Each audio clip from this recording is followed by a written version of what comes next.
Sumalubog ang mga kilay ni Arnold. Pera, Ate Elsa. Wala na ngang pera. Pag-aawayan pa. Napairap ako. Yun na nga, di ba?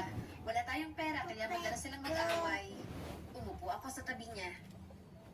Minsan, kapag walang sapat na pera para mabayaran ang lahat, nakaka-stress talagang mga bagay-bagay. Pwede silang magtalo dahil nag-aalala sila tungkol sa kung paagad si Arnold. Ako pa talagang sinisi mo. Feel ko naman hindi tungkol sa atin. May tinutulungan yata si nanay na isa sa mga tiyahin natin sa probinsya. Yun yata yung ayaw ni tatay. Tumango-tango si Arnold. Nagdadamot si tatay, Ate Elsa? Minsan, iniisip ko kung saan nakalagay ako. Matutuwa ka ba? Di ba hindi?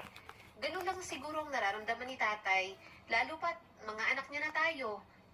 Hindi ako sigurado kung yun ba talagang pinag-aawayan ni